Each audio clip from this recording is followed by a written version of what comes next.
Welcome to episode 9 of Speaking Tangents, the podcast where we professionally go off topic with me, Fidas, and my good friend. Yes, hello, hello.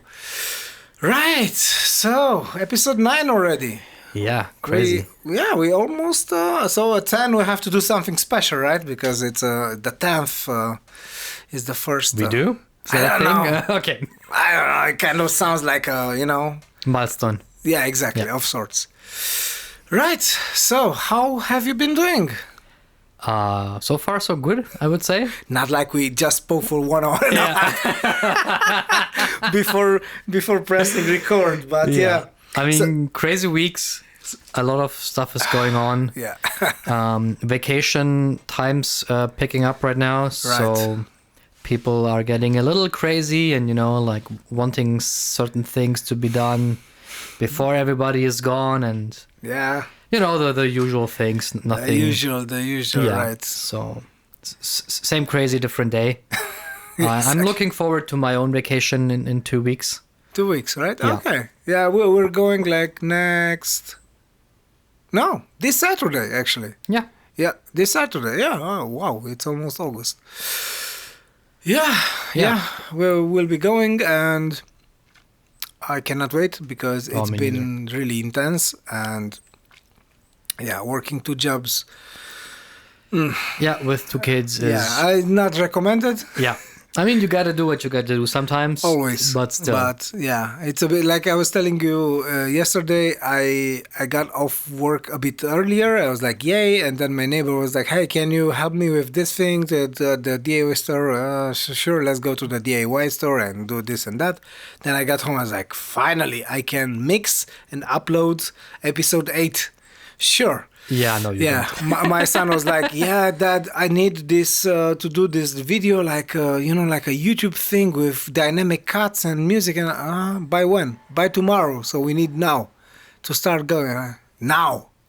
Yeah, I'm sorry. I know you're tired, but, I also don't care. Yeah, exactly. Like, no fucks given, Dad. So, yeah, sorry, not sorry.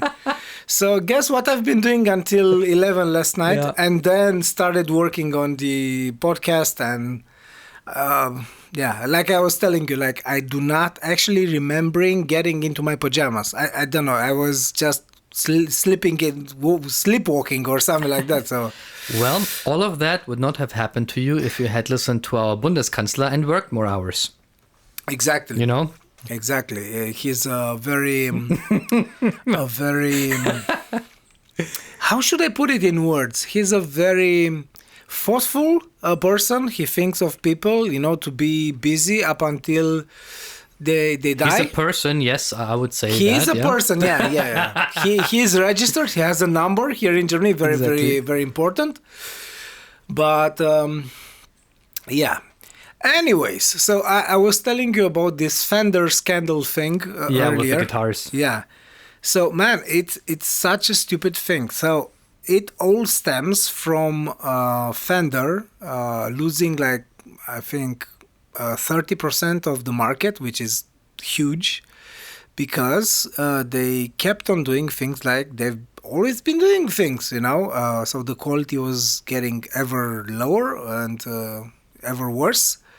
And the quality control, right? Mm-hmm. So there were guitars, very expensive guitars, coming out of factories with pretty big flaws, I would say. I mean, even the ones made in Corona, California, which was like their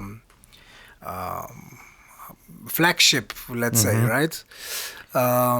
Flagship... factory when it comes to affordable prices still, because they also have like this custom shop, which we're talking guitars of more than 3,000 to more than 5,000. So what's the average price you would pay for let's say a standard... A standard? Fender, like nothing special, no nothing, just a... So I wouldn't even know where to start. Von der Stange, so to speak. Yeah.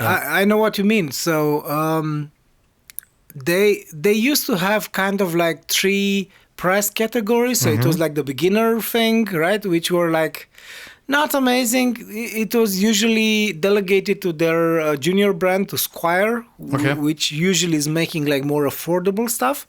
And then you had the made in Mexico Fender factory, which was like middle of the road. And then anything American was top.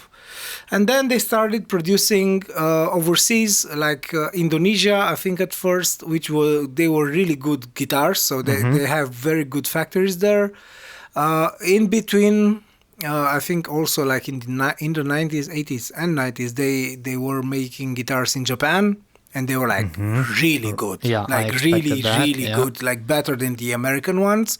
I don't care what other guys are saying. I've been repairing and modifying those guitars and American guitars because I'm also a guitar builder and like guitar technician of sorts.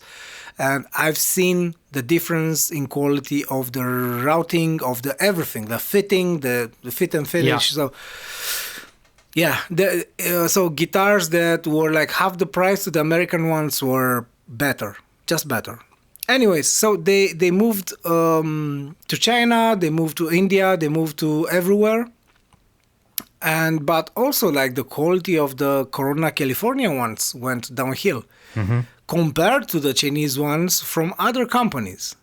So the entire thing, which is a stupid scandal, is because they lost market. They got this new CEO who, of course, his task is to get the money back. Market back, yeah.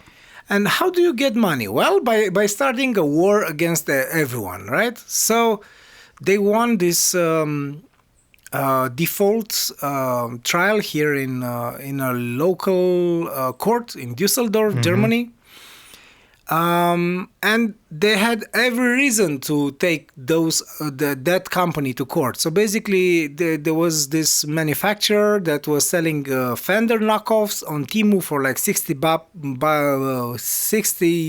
bucks a pop, which doesn't exist. So like including the logo and everything. Including the logo okay. and the trade dress and everything. So everything was right.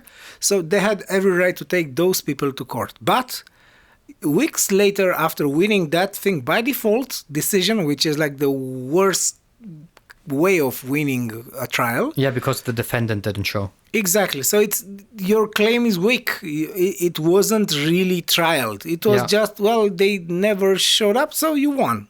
Tam, tararam, tam, pam, pam.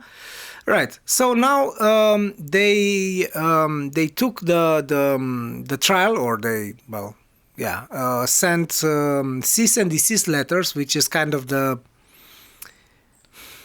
before the actual suing kind of thing. To saber rattling, yeah. Exactly. To lots of manufacturers. Now, for anyone who's not into guitars and guitar history and all that jazz, in the tiniest nutshells, so there is this famous company, the Fender company, Fender Musical Instruments Company, founded by Leo Fender. This guy was, even though he was not a guitar player and he never played a note on a guitar like in his life, he was one of these Thomas Edison of electric guitar kind of guys, and he basically invented the instrument that we're doing. I mean, in a very modern form, I would say, because electric guitar was already in existence for like 20 odd years, but no true commercial success, let's say, when it comes to solid body. So he basically kind of invented the modern solid body guitar. Plus, the Stratocaster shape, the one I showed you earlier, that's exactly the shape of the electric guitar when you go on Wikipedia or whatever. That's like a default shape. Yeah, if you say electric guitar, everybody sees that shape in their mind. That's the one, right? First. And then maybe a Gibson Les Paul, you think of Slash or you think of Gary Moore or someone else. Good. Now, I'll try to keep this as short as possible, but I'm still me, so it will be long. So bear with me. He never registered that shape, right? Leo Fender never registered the shape because for patent. Yes, exactly, because it was also derivative of other designs. I think at some point he registered the headstock, which is a very easy to spot thing on a guitar. You see the headstock, so it has a certain shape, a certain silhouette. So that's it. And yeah, he patented some of the parts of the guitar, but not the shape of the guitar. Like and the inner parts. Exactly. And some mechanical things. Anyways, more than this, in 2009, Fender tried this thing again to win the patent for the shape, and they lost in the United States. And the shape, as a conclusion of that trial, was set as, it's common thing. It's a common good now. It has a different term, but I just forgot it right now. So, what they're trying now to do is to become the only manufacturers and sellers of the whatever Fender shapes in Europe, where they haven't lost a trial yet. I mean, they had one trial which they won by default. That's not losing any trial. Like, plus, there's no the law functions differently here in Europe as opposed to the United States. So or the UK. Yes. So even if you win a trial here, right, you'll have to go through another trial. And this one will not count. So there's no you won already. So by default, you'll be granted you'll be granted nothing. Anyways. Yeah, it's not taking precedence. Exactly. Yes, that was the concept I was looking for. Sorry, I'm so gone. I really need a break and a vacation. But so that's what they're trying to do. So instead of upping their game when it comes to production and quality control and fit and finish and everything else, they cease and desist all the big companies. They even ceased and desist Thomann here in Germany, which is the biggest seller in the world, like online seller, biggest in the world. I was quite surprised to find out, but they are. What's even worse, this guy, the new CEO, got Hans Thomas, so he went to Nuremberg. He got him to this restaurant to discuss. They shook hands, and next day he sent him a cease and desist letter. Oh, wow. And Hans took it personally, Yeah, and now I would have to. He sued them, and it's the resolution of the trial has to be very, very simple. Fender Music Corporation or Music Instruments Corporation, they have to bring a list of what makes the shape of, for example, the Fender Stratocaster a Fender Stratocaster, because in the 70 years of production, that guitar with the same branding and name and everything on it had more than 30 modifications to it. So there's not an actual thing they do. Yeah, this is a Fender Strat. Yeah, they kind of look alike or look... Which version of these? Exactly. Which one is it?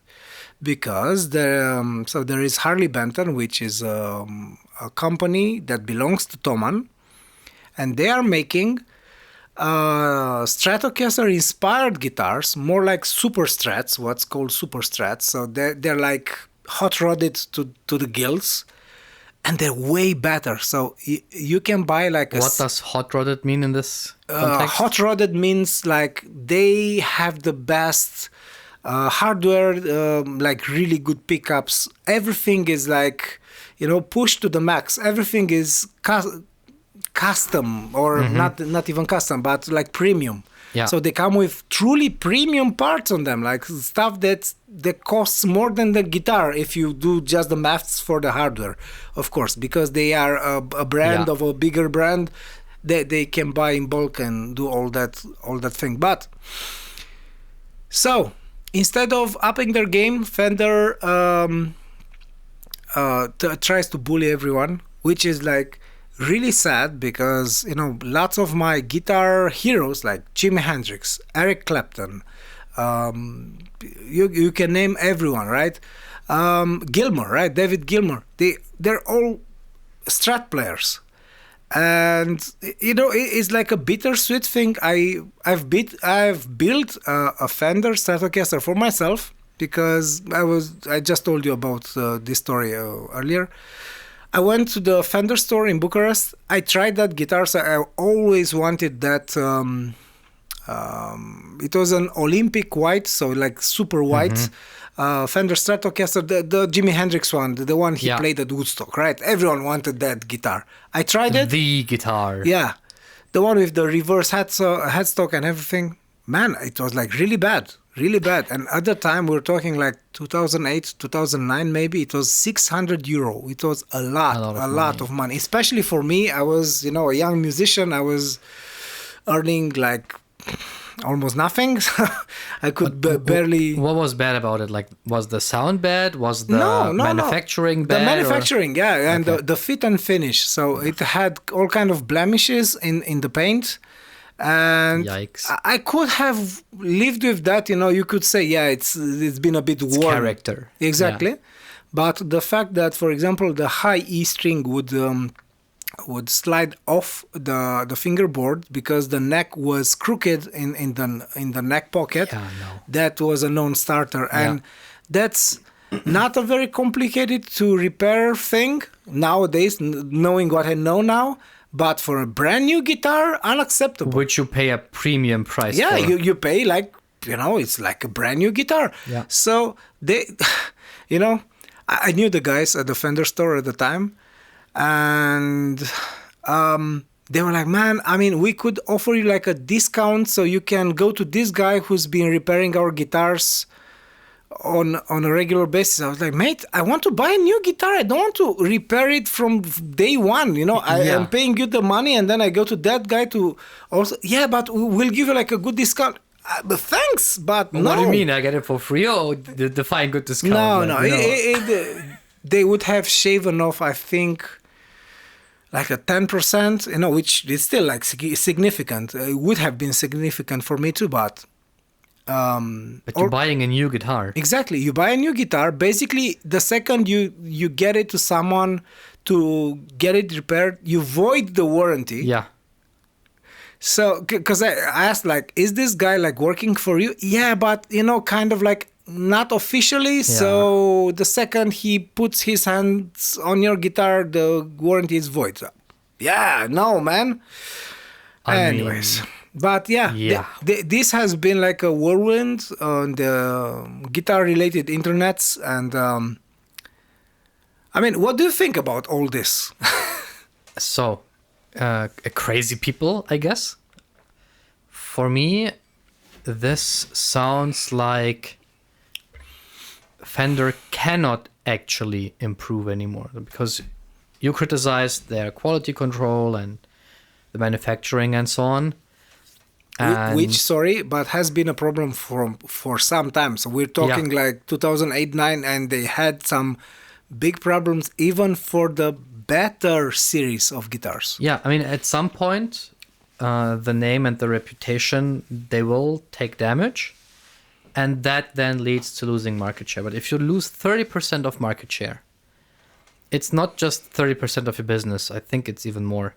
Because you're not just not selling new guitars, you're also not selling any of the accessories that go with it, right? So it's bigger than that. Yeah. And I think by now they might be in a position where even if they wanted to improve all these things, I think they can't. They're like this dying giant that tries to seem big and dangerous, and that's why they try to bully everybody. But I think that they're a dying giant, basically, and that's why they go for this whole litigation route, instead of actually fixing their stuff and getting their act together. I think that's what's happening. And you know what's stupid is like everyone knows that Stratocaster shape, it's a Fender shape. Everyone knows that the Telecaster shape is a Fender shape, but the fact that they never registered it. So imagine like in 2009, I think, when they lost, they also started a big shitstorm then. The judge asked, their their lawyer, like, 70 years passed.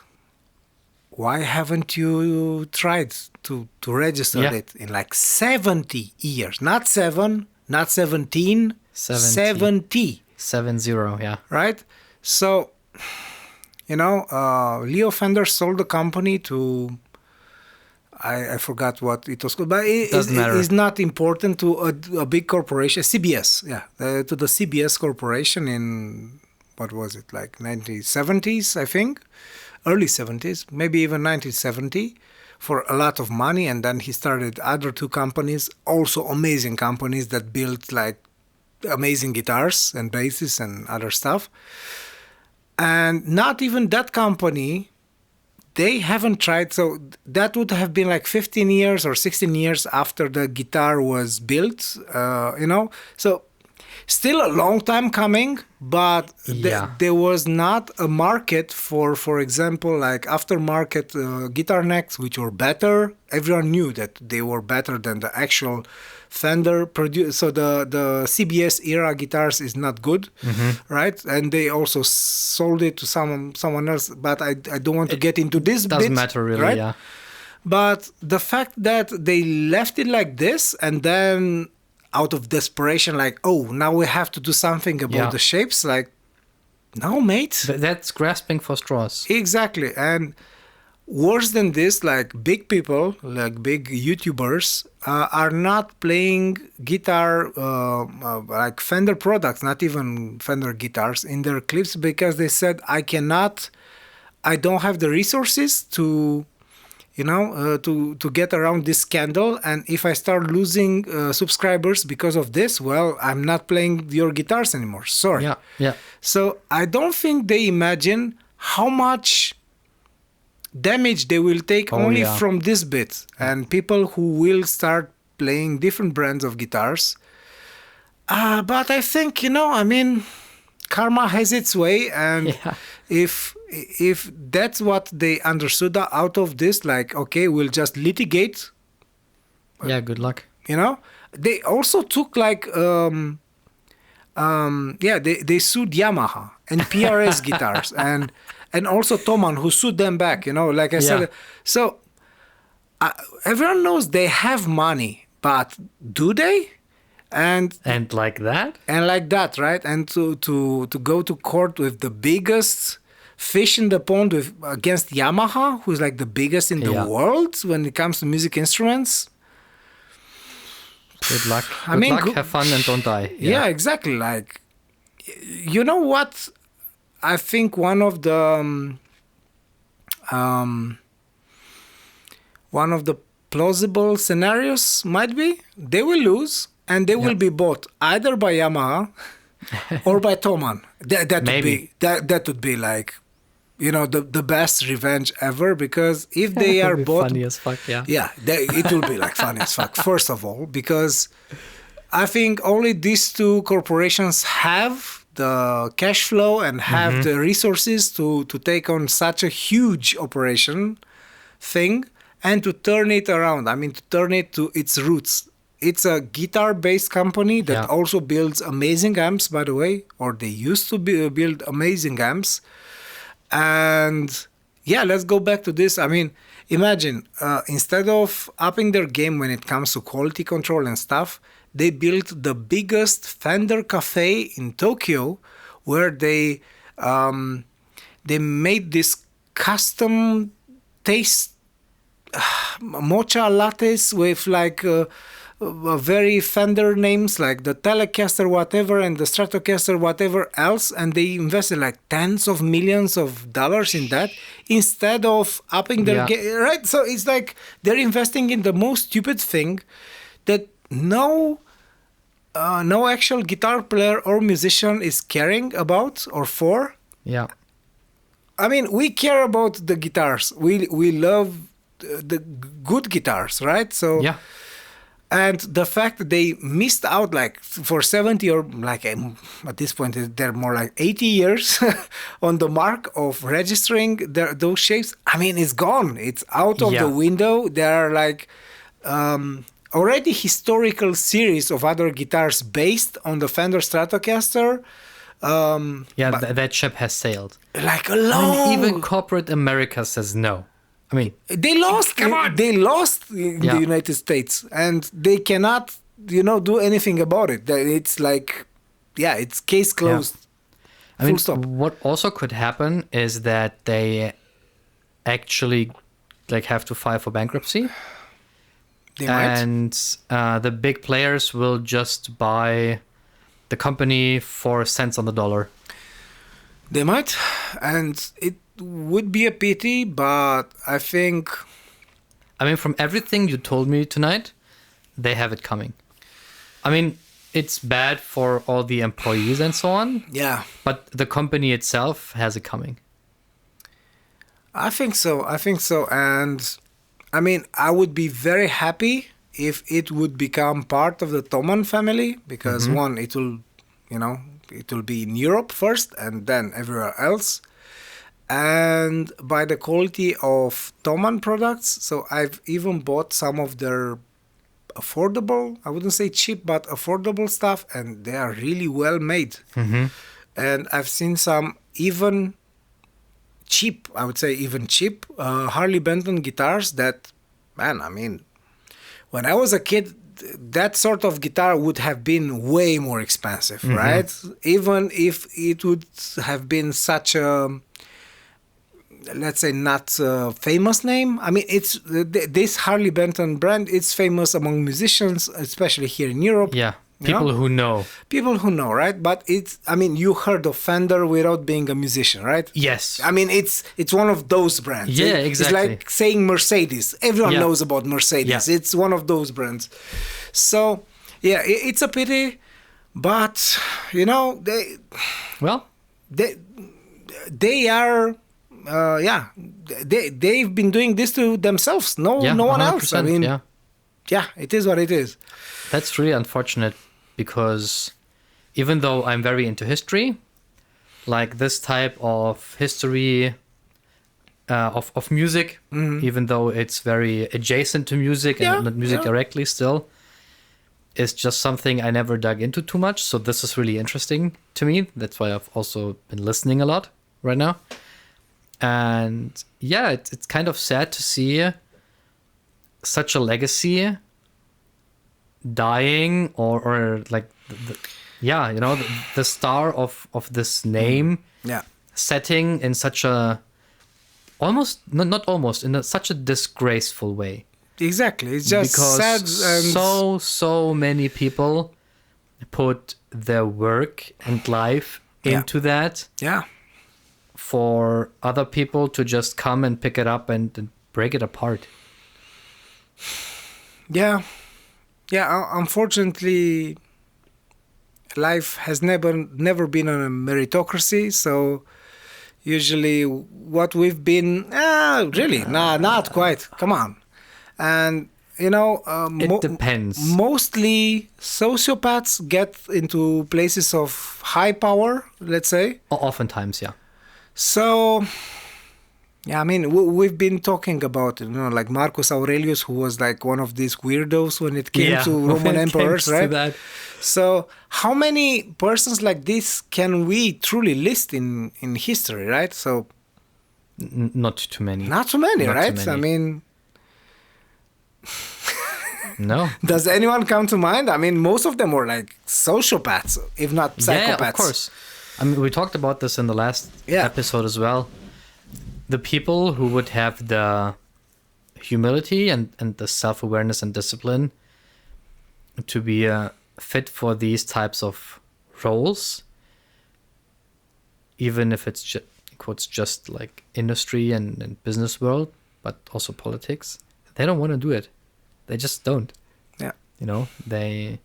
They're like Leo Fender. Exactly, They are yeah. craftspeople. Yeah. They want to build their guitars. They want to be left alone. Like, he didn't care about any patents for stuff. He learned from somebody. He got inspired, and he left it open on purpose. From what you told me, Yeah, so yeah. others could get inspired, and that's something beautiful. So It is, why but- would like Yeah. Leo Fender would not go around and litigate like that, No. right? No. It has to be somebody years and years and generations afterwards, Yeah. who has no connection to what's being built actually. Yeah. And And then that stuff happens. no reverence to the heritage of the Yeah, brand, right? exactly. Because like besides money, so everyone knows it's a business. You of have course. to do money, right?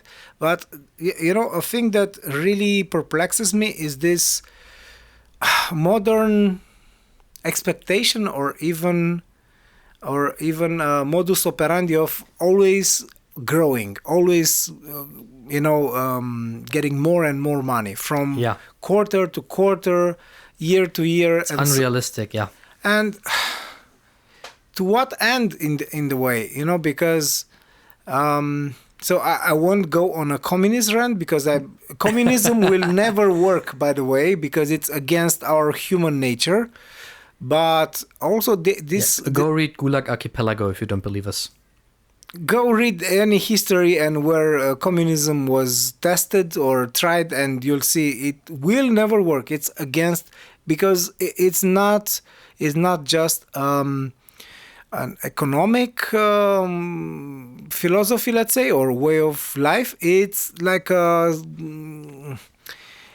replacement for religion, because you really have to believe in communism. Yeah. So anyways, it doesn't matter.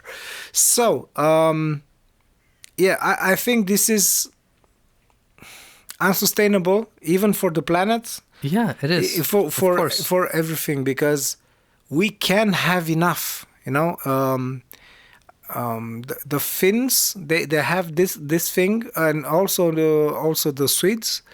I forgot. So in Swedish, I knew this exact word. So there is a verb which means I have enough. I'm good. Mm-hmm. I have everything I need. Yeah. And I'm pretty sure it exists in Finnish too. But I know for a fact there is in the Swedish language and culture. There's this concept. And kind of like the hygge for the Danes, Mm-hmm. right? So when you're at home, and even though outside is dreary, you're home drinking something good, you're with the friends, everything is fine. They have this this concept of, man, I have enough. It's okay. It's good. I'm good. And I find this kind of savage American capitalist way of living, of ever having. It's not American though. It's capitalist. It's capitalist, but they're just farthest along this road. It's kind of been promoted also by their films and their culture in this like disproportionate way. I know that they haven't they're not the inventors of capitalism.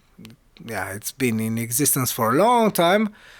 However, this American way of living, or this way of existing, and this sort of corporate greed, and always clawing for more, not just deserving and winning your place in the hierarchy, but trying to get everyone down, to get yourself up. I don't like this. Exactly what you're describing is one of the reasons that I personally think data brokers and ad networks are the bane of human existence right now, and should be made gone away. Let's put it like that. Yeah. Because, or at least not legal. Just they have to go away as business models. Yeah. Because especially the ads part, but also the data broker part. The data broker, I would say first, but okay. But the ads part is what's manipulating us to consume more. But someone is feeding them your data. It started with the ads that fed the data, that then fed the ads. Oh, okay. So, and it doesn't even matter. You have to get rid of both, because they have this, from their perspective, this positive feedback loop. As I said, like you show somebody some ads, then you track what they're doing. Do they click it? Do they not click it? How much stuff do they look at? How long? And then you collect all that data. And because that's not enough, you also collect other data about them. You know, what are they doing in general? Where are they going? Yeah. When are they going? Talking to whom? How long? All the good stuff, right? And then you use that to build a profile on these people, and you show them targeted ads. Yeah. And then you do that again and again and again. And then you reach a state where pregnant women who don't know yet that they are pregnant are getting ads for baby-related stuff like strollers, diapers, all Yeah. that stuff before they know they're pregnant. That's dystopian. It's super crazy. And one of the reasons I would never visit the internet nowadays without an ad blocker. And that's part of what fuels what you described. Because if you want to have more and more and more each quarter, you have to make people believe and think that they don't have enough and that they are not enough. Yeah, this whole self-optimization and improvement space where you're not good enough and you need to do more and always more, and it's cultural capitalism. And it's manipulating us as societies into buying more shit that we do not need, that we just don't need. And being offline or just off of social media, because those are the worst perpetrators, that alone is almost a remedy. Because once you take a little bit of distance from these things for a while, and your brain kind of wanes off this constant carrot of dopamine dangling in front of it, Yeah. you just start to notice, like, I'm actually okay. I don't need this. I don't feel the need and the urge to get things. And so that's the root for what you're describing, in my opinion, at least. Or one big part of it, at least. Yeah. No, but again, I mean, all this buying of stuff that, exactly like you said, you don't need, and same day or next day delivery, which is amazing. Nothing to say about it, but at what cost? Exactly, like it's a discount when it comes to what the employees are paid per hour and all that stuff, because all that is getting optimized, not what Bezos or whatever multi-billion, earning or estimated people at the value are getting. So this is the sort of of thing that truly saddens and infuriates me at the same time, because man, it's like, first of all, unsustainable. How many years of this can we do this without destroying ourselves, first? And two, to what end? Because we'll just end up we kind of ended up with an oligarchy of super rich, like a tech oligarchy. Exactly, which they now they've gone into politics. They try to influence like what entire countries are voting for, like Musk did here in Germany by giving a shitload of money to AfD, which it was never proven, right? But everyone kind of knows he did, because he kind of said he did, but there was no, anyways, doesn't matter. But this is the bit that's truly dystopian, because exactly, if you're under surveillance, I mean, Stasi would get wet, seeing all this. I mean, this is like incredible. Or like the communist Romanian Securitate. All the information people give out about themselves. Yeah. It's insane to me. Yeah, it is. It really is. It is. Like, I always get these odd looks when people notice that I'm running a different operating system or that I'm doing certain things differently. Like, why are you doing that? I don't have nothing to hide. And that's like the most infuriating and unthinking thing somebody can say about it. Because my next reaction, if somebody says, I don't have anything to hide, is like, give me your phone and unlock it, please. No, why? Like, you don't have anything to hide. Right? Come on, I'll make it easier for you to say no.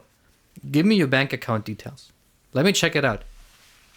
No, why? Like, why not? You don't have anything to hide. Or do you? Well, no, it's not the same. Oh, it's not the same, right? Yeah. So you know? The endless comparison Yeah. thing, yeah. Yeah, and that sometimes opens people's eyes and sometimes it doesn't, but it's like Most you time wouldn't allow it doesn't. somebody to put up a camera in your restroom or wherever Yeah. and have them listen in and watch what you're doing.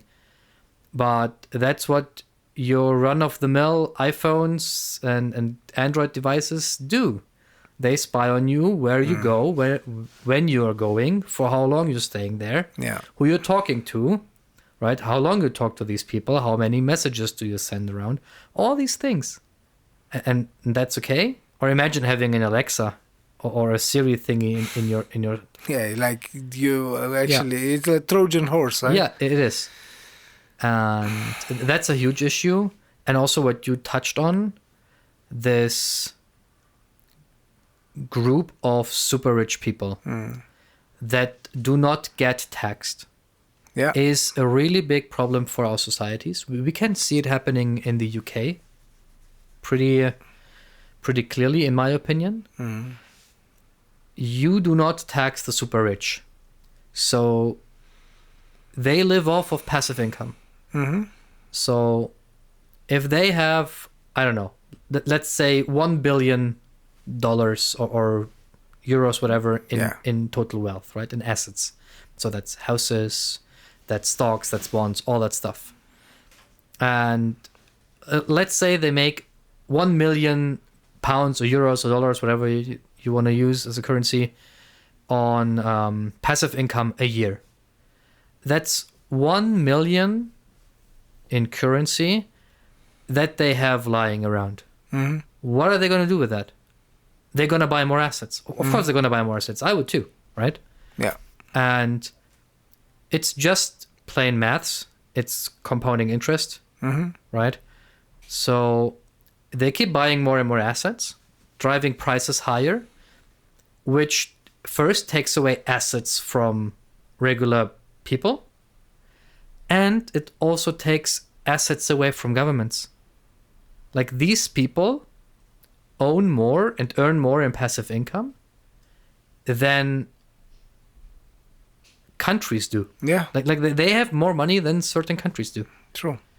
And that's something that especially Western societies, but also basically all societies, because capitalism is just everywhere right now, they have to address it. And it's going to be super hard because, as you said, these elites, they use their money to buy political capital as well, right? Supporting every political candidate, because then whoever is in charge, in quotes, they have a line in, at least. That's why I'm super against these private donations to political parties.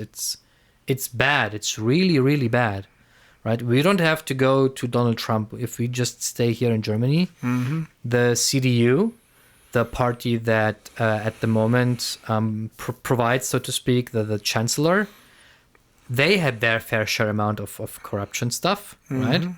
And other parties as well, not just them. They're just very,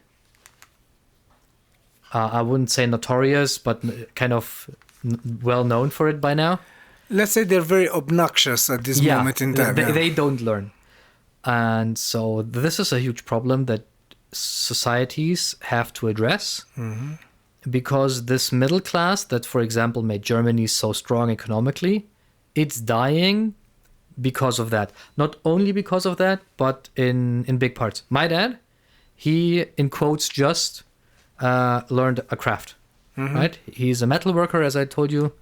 I think it was the last episode as well. Yeah. And my mom also learned a trade, in quotes. She learned like accounting and what's it called? It's called Steuerfachangestellte, so with all the tax stuff and so on. Still kind of an so when my accountant of parents sorts. got me, my father wasn't even done with learning the trade. And he and his brothers bought a house together. My parents paid off for the renovations. They paid like the mortgages and so on. They paid off the loans. Yeah. While my dad was working full time and my mom was working mainly on the side and doing a few things, right? That is not possible for me and my wife right now, for example. It just isn't. Neither for me and my wife. Like, we're a family of 5. So my parents, my 2 siblings, and I. And we could go on a vacation for 1 to 2 weeks every year. Every single year. That was possible. Right? And that's not feasible nowadays. Yeah.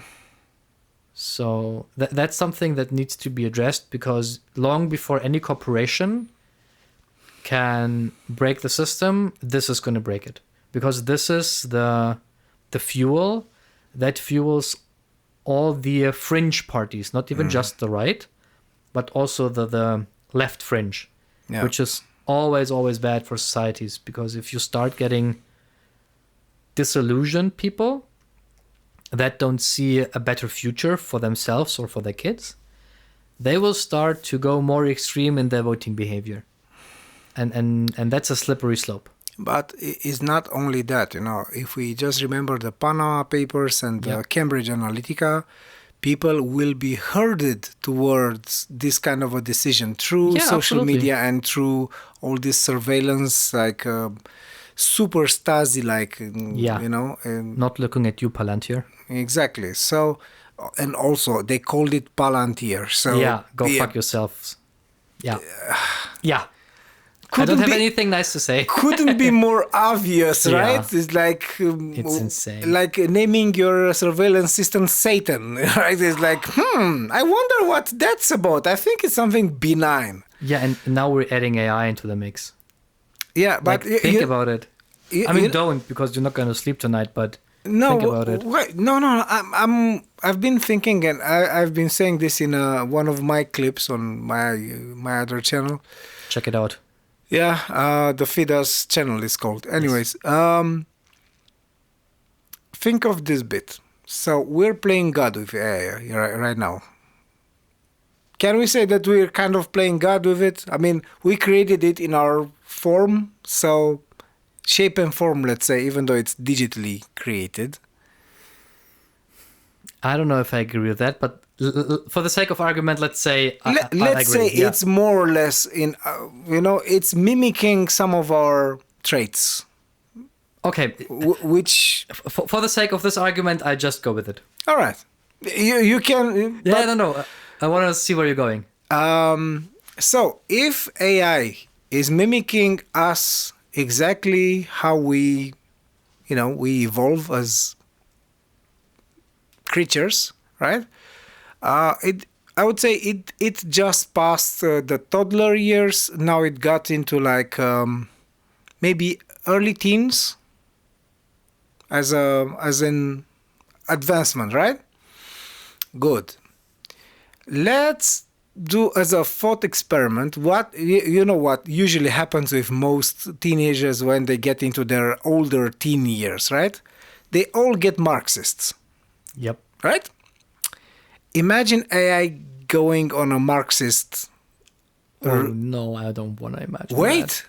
And deciding to divide all the equity and all the everything, the Bezoses and the Musks of the world, to everyone else, because it wants social justice.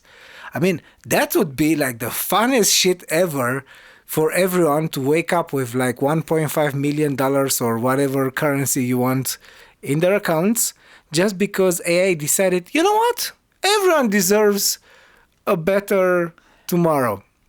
So I'm enjoying this thought, thinking it might backfire so badly for all these Palantir people who wants, to be the overlords of the world. It might be their demise, and a quite karma-esque funny one. So I grant you this, it's fucking funny. I really have to hold it together not to scream into the microphone. It's really funny. Unfortunately, I don't think that's how it's gonna go. All right. From what I can tell,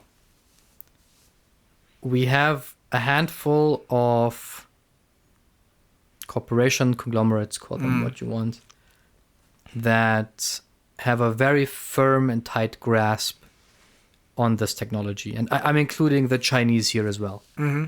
Because we oftentimes talk about Anthropic and OpenAI, and yes, they are very far ahead. But if you look at what the Chinese are doing and what they can achieve with less, it's also very impressive. It is true. And when it comes to it, they're also the same type of people and capitalists as the American guys are. It's just the same. Yeah, it's just the Communist Party that rules the It's country. a label. But it doesn't mean anything. everything else is very capitalist, true. I think that they will use this technology to drive manipulation towards their own agenda. We see it already, flooding not just social media, but the whole internet with AI-generated propaganda and all the not so good stuff, let's say. And I don't think they will allow this technology to go rampant in that direction. I just cannot see it happen. I think they will keep driving towards more surveillance. In the EU, chat control just passed in the most undemocratic and stupid way possible. Like, EU, if you're listening, you idiots who are supposed to be the good guys. Yeah. Like, you're worse than America right now. Yeah, and also there is this Irish party, like the entire party was against it, and most of the people who are also like EU parliamentaries. Parliamentaries, they voted for, which is like, how? Yeah, because first of all, there is an exception for politicians, of course. Because that's communication that needs to be, protected, of course. Oh, really? Of course. And if I need to look it up, but if I remember correctly, for the vote to be accepted, you needed a absolute majority, so like more than half or something like that. I think they got something like 2/3, so it wasn't like absolute. It was, there were not enough people present when the vote took place. Okay. To even reach these numbers. So even though many voted no, it still was like, it's passing still, but by default. So how is that transparent and democratic? Well, it's not. Obviously, it's not. Yeah. So it's. But wait, so I know exactly what you're talking about, and I think your scenario, even though I kind of hate just that idea, it is plausible in the current circumstances. Yeah. But in the case AI gets to AGI, which would be the next step, I mean, is it likely? We don't know, actually. Right? If, for example, I presume you know by Kurzweil, the Ray Kurzweil, the famous guy who also invented the famous Kurzweil keyboard and lots of other things. And he had like this scenario for how technology will develop, and he got like most of it right. More or less up until he got to AI, which he kind of misplaced, let's say, or he didn't imagine it would evolve so fast. It surpassed his own imagination, let's say, and his end horizon thing, theory, or let's say theory was that by 2039 it will get to past AGI. I mean, to something that's way more than it's basically becoming our overlord, AI. So I don't buy it. Maybe it is. Maybe it's just our Deus Ex Machina thing, Ghost in the Machine thing, scenario going again and again and again, and always fearing technology. But in the case that AGI is by any means possible, let's say, and we get there, and AI decides not to do what it's owners wanted to Creators, do, yeah. or creators. I would say more like owners at that point, because it will be like its own creature The already. people who think they're in charge. Right? Yeah. Exactly. Yeah.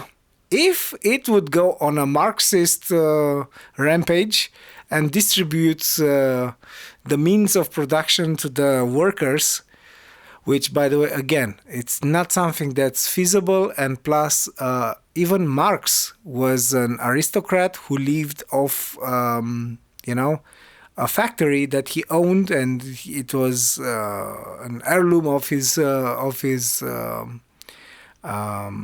family. Not hypocritical at all. At all, right? And he was writing about how to distribute the means of productions to the workers, which he never did. So, yeah. For all you Marxists out there, just think before saying anything else, because it was just a new religion. That's it. A religion. You had, As is AI, by the way. you truly had to believe in it. It was a make-believe thing. So, but why do you say AI is a religion? In my opinion, it is. And I also don't buy this whole AGI thing. I don't even buy all the promises that the AI companies are making right now. Well, because they're mostly lies, and we Yes. already saw the effects. If anything was true, I, as a developer and now architect, would have been out of a job like 6 months ago for the last, 4 years, 5 years, something like that. It's just not true. I work with AI daily, and I have access to all models, basically. The only exception being Fable 5 right now, due to some GDPR regulations inside the company, which I totally get. And yes, these new models are great tools, and they are Exactly powerful that, and tools. everything. Yeah. At the same time, they lack key things that humans bring to the table. And especially when it comes to software engineering, we see companies silently rehiring engineers, because you cannot replace humans with AI the way they propagate. Number one. Number two, it is insane what amount of money went into these companies and into all these circle jerks they have with each other, like Microsoft and OpenAI and Nvidia and Anthropic and Nvidia, and They invested one in each other just to Yeah. keep their stocks high. exactly. And Or the value of their stocks. Exactly. the return is not there. The- It's not a even. profitable business model. Yes, it's like by orders of magnitude Yes. lower. Yeah. There is this funny website, Is AI Profitable Yet? you should take a look at that. Oh man. The numbers there, they have a lot of zeros. A lot of zeros. Yeah, I read a bit. Like they invested trillions, and Yes. they got to billions, like in single digits. Yeah. as in And that's not returns. talking about all the infrastructure issues they're Exactly. facing with their data centers and energy and compute, because it is not unlimited. So they're facing all these issues, and I do not see this industry, the AI industry, go on like this forever. It's not going to happen. Exactly, We'll see kind of where we started Yeah. at, right? With this unsustainable way of doing this sort of always growing kind of business. And AI, I think, is the symptom of it all. Like, they expect a demigod to take us all, Yeah, not happening. and And there will be it's going to be a little bit like a wildfire thing. We're going to see a consolidation phase. And we're going to also see a lot of the tiny flora, if we stay in the metaphor, mainly all these wrapper startups that are just a wrapper around ChatGPT or Claude or whatever. They're going to die off. yeah. And the industry is going to, in my opinion, going to consolidate. And it's not going to go away. You're talking about IT, right now? I'm Or- talking about AI because it has a broad use case. Okay. And many industries are using it. Many are also not. And I don't think it's going to replace the number of people they say it will. To cut this a little bit short. Yeah. On the AGI thing, for me, it's the same. It's in the same box as quantum computing and fusion power. We, meaning humans, have been working on them for a long time, and we do not have anything to show for it, really. I mean, some experiments, white papers, etc. Yeah. I don't see it happening, but it is a story these AI companies and adjacent, again, not looking at you, Palantir. Yeah. Fuck you. I hate these guys with a vengeance. Yeah, you of can course. tell. for stealing the Lord of the Rings name. That as well. I mean, I fought first of all for that, but yes, they are creepy AF. I mean, this is one of the creepiest companies that could ever exist. First of all, they aided the Israeli government into doing genocide. Yeah. And, targeting civilians, which, hello, The Geneva, fuck, yeah. right? Beautiful city, by the way. I've never been there, but again, why is nothing happening, to Israel from this point of view? I mean, to the Israeli government. I'm not talking to the people, about the people, right? So that, first of all, and two, what they've also done in the UK with stealing from the NHS of all the data of patients. What? What the actual fuck, yeah. Exactly. Great that you did Brexit, guys, and you have basically Goodbye. no guardrails against this sort of shit. So it's just insane. And I say AI is a religion because these companies need executives and people in these positions to believe that they will deliver on what they're saying they will deliver. Yeah. They will deliver on cutting your labor or workforce in half or third or whatever they're promising today. And if you watch closely, the things they promise, they are much less flashy and way less flashy and big and grand compared to 2, 3, 4 years ago. So I just don't buy the whole AGI thing. I know what you mean. However, that's where this all led to. Yeah, no, it's all good. That's what we're doing here. Tangents, right? I mean, I started with that rant about Fender, but... How the fuck did we get here from Fender? I don't know, man. That's what we do. I don't... But, talking about this title of the episode, by the way. How the fuck did we get here from Fender? Yeah, I need to write it might up. Be, yeah, exactly. Well, you can listen to the snippet. Yeah. But what I'm thinking, I'm thinking that we might get to AGI by mistake, not by design. So they might push this technology into trying to get it to optimize whatever it optimizes for them, mainly their income, right? Because what they're doing per hour with all those credits, right? Those tokens or whatever. Tokens, not credits. Same concept. I mean, it's not the same because you pay with credits, but you can get tokens for credits. Yeah. Whatever. Yeah. In my head, they're very similar because it ends up paying money. It's money from your account to theirs. Exactly. So, for example, my brother-in-law, he's also a full how is it called? A full stack programmer. Yeah. Yes, full stack programmer. I'm tired that my brain is not really firing all pistons on all pistons.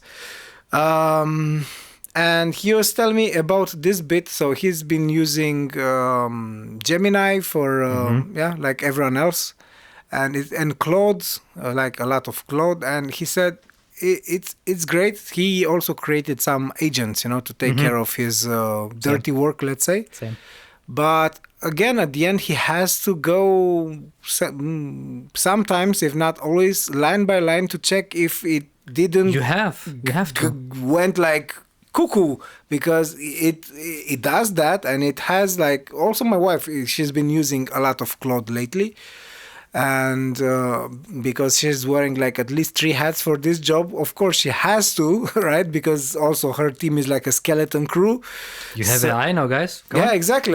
Good luck, even though you have no expertise in that area of work. But anyways, so it's doing either stellar work or is going like on this wild goose chase of stuff And it's doing both at the same time, but you don't see it always. Exactly. So if you're just doing like some testing at the end, you might get some very surprising results. Yeah. So you kind of have to go like line by line, and it's, I mean, also you told me this bit, like this AI thing, it's curse in disguise, because on one hand it kind of gets rid of the repetitive and the really work that you don't want to do. Yeah. But on the other hand, you kind of have to keep it under supervision, because otherwise it goes like really berserk, and you get this like really bad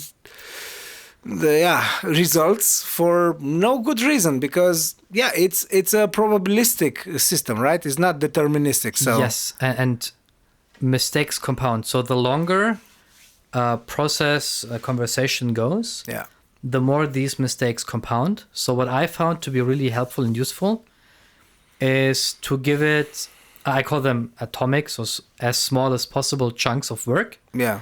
And so in programming, a classic example of something that you really don't write again is a data mapper. So the data has this structure, and it comes from a database, from an external API, whatever. And you need to map it to a different shape so your internal system can work with it, right? A classic example, the shape that's coming in, the shape that's going out. Yeah. And that's also a classic example for writing the test first, because you know what the end result has to be. All right. So you can write the test first. We call this test-driven development, TDD. And then you write against the test, right? And then the result is, if all tests are green, your code is good. Mm-hmm. That's a classic example of something I just give to the AI. We started writing all our acceptance criteria for tasks in this behavioral type of language. So in scenarios given when then. So I can take that and say, I need this data mapper, given input XYZ, these, then I expect these results. Write the test first. It writes the test first. I check the test. If the test actually does what I need it to do, because you can also write tests in a way that always is green, but doesn't test anything actually. Okay. So, and that has happened to me in the past when I started using AI more, and I would tell it to just make the tests go green, please, and to fix the tests, in the early stages, and working on a super complex code base like I am and was. At some point, it would just be like, assert that true is true, just so the test would go green. Okay. Right. So I check the test. Once the test is done, the test is not allowed to be touched anymore. If the agent, the AI, does a change and it changes the test, I reject it. Right? And that's something that the AI is brilliant at, because the input is clear, the expected output is clear, it's deterministic. Yeah. And so once I have that and the test, the code can look different on each iteration, but I can make sure the result is correct. Right? So if you, coming back to what I was saying earlier, if you scope the work for the agent very clearly with clear boundaries and it's small, it can do these types of things really well.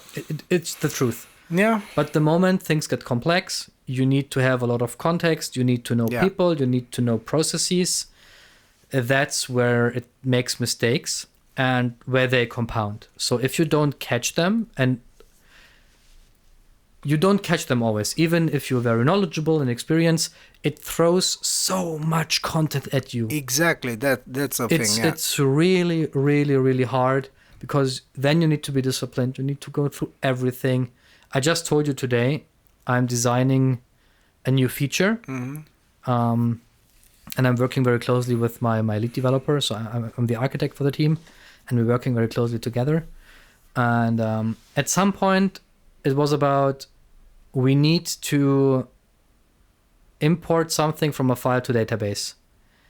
And that file does not contain just changes, but it basically mirrors the state we have always. So it also contains items that have not changed since the last import. So now we have to go through a file of 75,000 rows and look up which of these things changed in the live database. And the agent or Claude suggested we use a certain method because it just returns the result, the data in an array, so just a flat list, which was wrong. I caught it because I have been struggling with exactly this and that function for many times.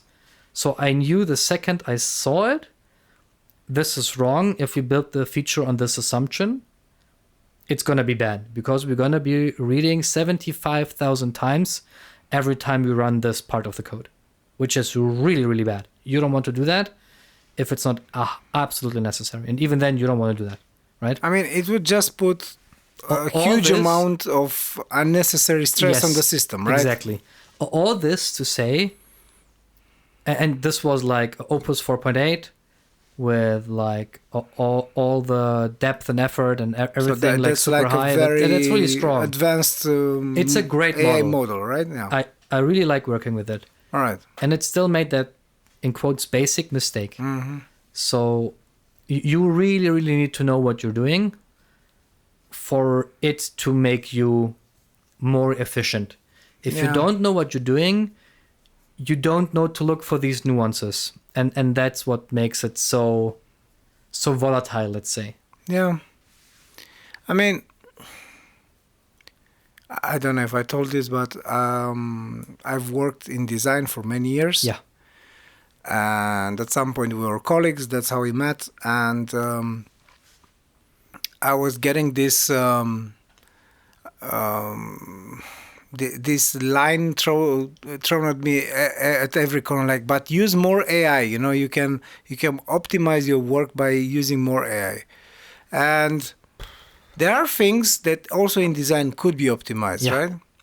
But there are also, for example, like the first AI models, which were like really crappy when it came to anything visual. Yeah.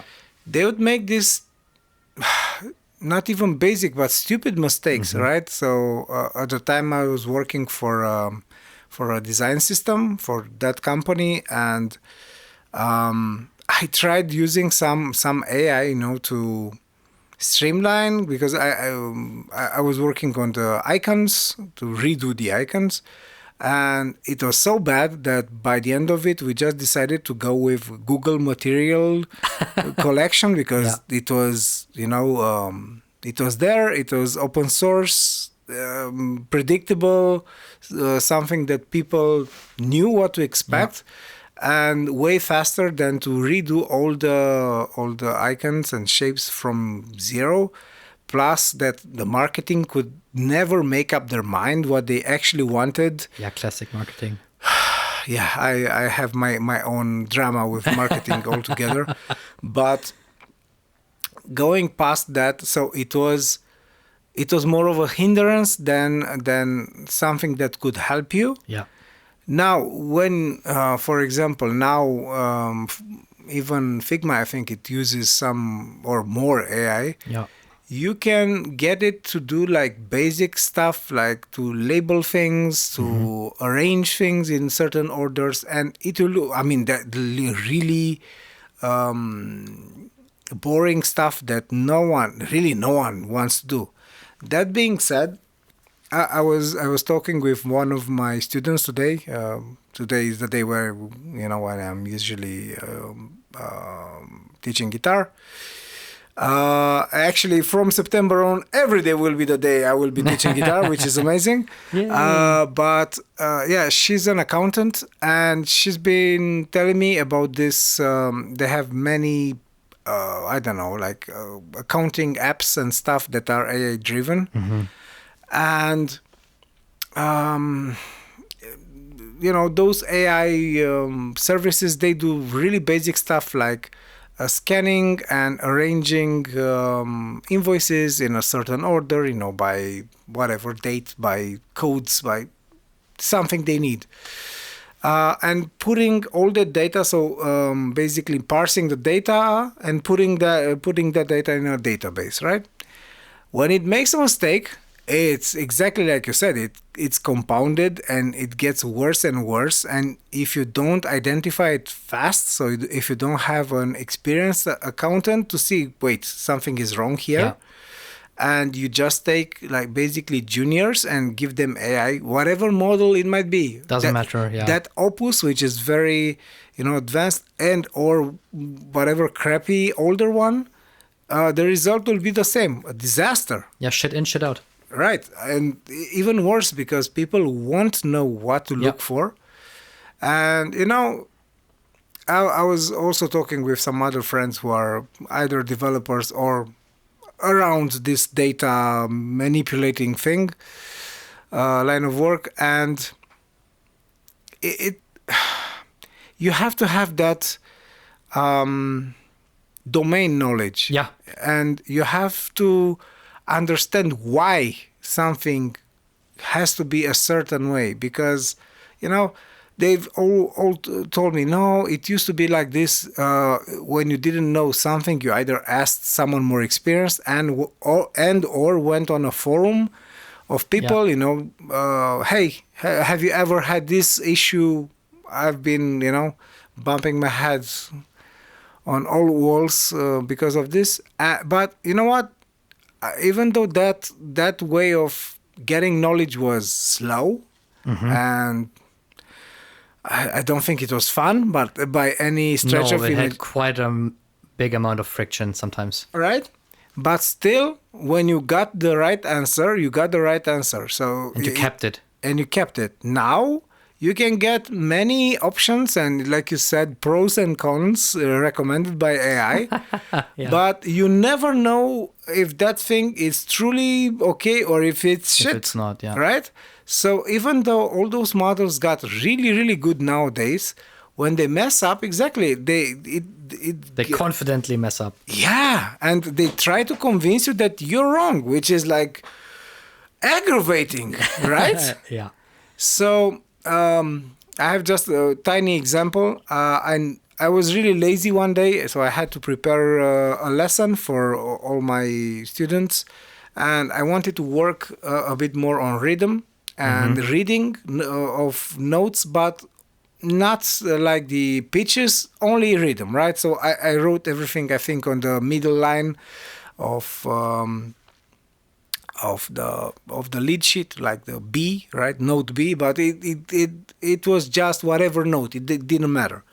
And I asked ChatGPT, like the latest model. I went like on the full on pro thing, and so I asked for 10 examples going from easy to medium to higher complexity within some requirements, right? So it wouldn't be too difficult, neither too basic.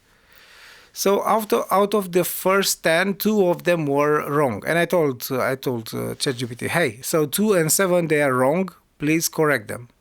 The second iteration, 4 of them were wrong. Hey, you messed up all this. By the third one, 8 out of 10 were like messed up, like really butchered. So I was like, damn it, okay, I have to do it by hand. So I did it. And it was, predictable, and I used my music knowledge and everything. But this just goes to say, don't just take whatever AI gives you for certain. And but still, that thought of AGI, going Marxist is just It's hilarious. I mean, it would be such a flipping off these companies, like kind of karma moment. yeah. It's just hilarious. So I mean, just imagine, going on your online banking thing and all of a sudden you have $1.5 million. that's a lot of zeros. Where did these come from? Yeah, and then you get like a note, from AI, Tavarish, it's for you. So yeah, but I mean, this thing would be hilarious. I don't know how probable and or possible, but if this sort of thing is a possibility, it would be grand. It would be fucking hilarious. Yes. All right, mate. I think I'm that's done. a bright spot to stop. Yeah. Right. That was great. Thanks everybody for joining. Thank you for your time, man. Thank you too. And like and subscribe, please, to And our also channel. put some more ideas into the channel. Into the chat. Yes, Chat. please. Comments. Jesus. Comments, yes. Man, I need to go to bed. It's kind of a chat of Yeah, sorts. whatever. Put in there what you thought about this, and if you have other topic ideas. Yeah. And yeah, talk to you next time in episode 10. Episode 10, yes. And we're very close to getting to 200 subscribers on Yeah, our so go. So yeah, please subscribe, please like, please share it, and also Tell your comment, grandma, right? tell your cat, all the people you know. They just have to push the subscribe button and like the videos. All And I'm pretty sure, because this podcast is kind of like a box of chocolates and you never know what you're gonna get. Yeah, exactly. There's something for everyone in here. So yeah. Agreed. All right.